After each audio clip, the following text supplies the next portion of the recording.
ಕರ್ನಾಟಕ ಕಾರ್ಯನಿರತ ಪತ್ರಕರ್ತರ ಸಂಘದ ವತಿಯಿಂದ ಇತ್ತೀಚೆಗೆ ಪತ್ರಿಕಾ ದಿನಾಚರಣೆ ಮತ್ತು ಪ್ರತಿಭಾ ಪುರಸ್ಕಾರ ಕಾರ್ಯಕ್ರಮವನ್ನು ಆಯೋಜಿಸಲಾಗಿತ್ತು. ಮುಖ್ಯ ಅತಿಥಿಯಾಗಿ ಸುಪ್ರೀಂ ಕೋರ್ಟ್ ನಿವೃತ್ತ ನ್ಯಾಯಮೂರ್ತಿಗಳಾದ ಶ್ರೀ ಸಂತೋಷ್ ಹೆಗ್ಡೆಯವರು ಭಾಗವಹಿಸಿ ಕಾರ್ಯಕ್ರಮದ ಉದ್ಘಾಟನೆ ನೆರವೇರಿಸಿದರು. ನನಗೆ ಬಹಳ ಹೆಮ್ಮೆ ಅನ್ನಿಸ್ತಾ ಇದೆ. ಸುಂದರವಾದದ್ದು. ಯಾಕೆಂದರೆ ಮಾಧ್ಯಮ ಅನ್ನೋದು ಇವತ್ತು ಬಹಳ ಮುಖ್ಯವಾದ ಒಂದು ಸಂಸ್ಥೆ. ಸಂವಿಧಾನದಲ್ಲಿ ಅದರ ಹೆಸರು ಇಲ್ಲದೆ ಇದ್ದರೂ ಕೂಡ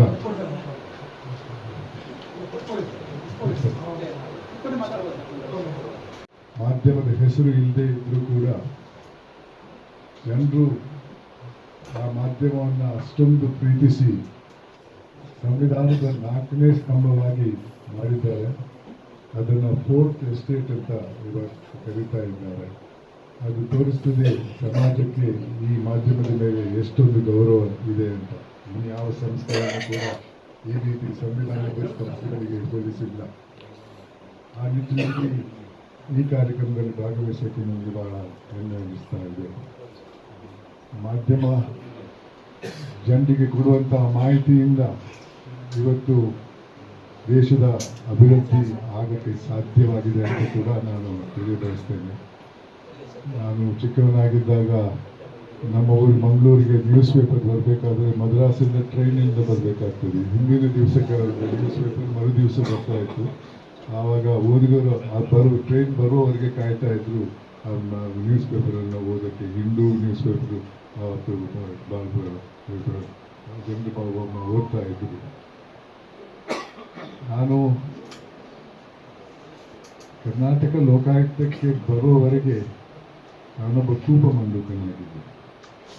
ಸಮಾಜದಲ್ಲಿ ಹೋಗುವಂಥ ಅನ್ಯಾಯದ ಬಗ್ಗೆ ನನಗೆ ಜಾಸ್ತಿ ಅರಿವಿರಲಿಲ್ಲ. ನಾನು ಸುಖವಾಗಿದ್ದೆ, ಜನರು ಸುಖವಾಗಿದ್ದೆ ಅಂತ ತಿಳ್ಕೊಂಡಂಥ ವ್ಯಕ್ತಿ ನಾನು.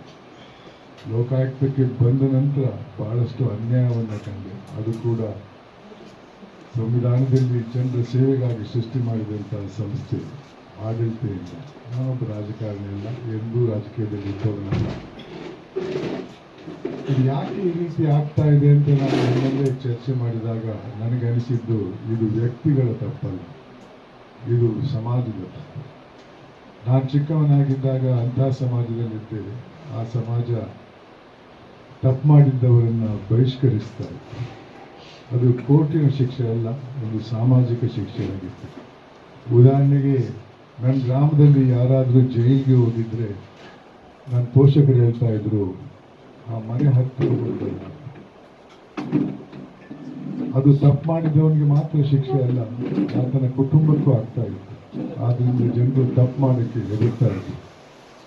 ಇವತ್ತು ಆ ಸಮಾಜದ ಭಾವನೆಯಲ್ಲಿ ಬಹಳಷ್ಟು ಬದಲಾವಣೆ ಬಂದಿದೆ. ಇವತ್ತಿನ ಸಮಾಜ ಬರೀ ಶ್ರೀಮಂತಿಕೆ ಮತ್ತು ಅಧಿಕಾರವನ್ನು ಪೂಜಿಸುವಂತಹ ಸಮಾಜದಲ್ಲಿ ನಾವು ಪ್ರಾಮಾಣಿಕರಿಗೆ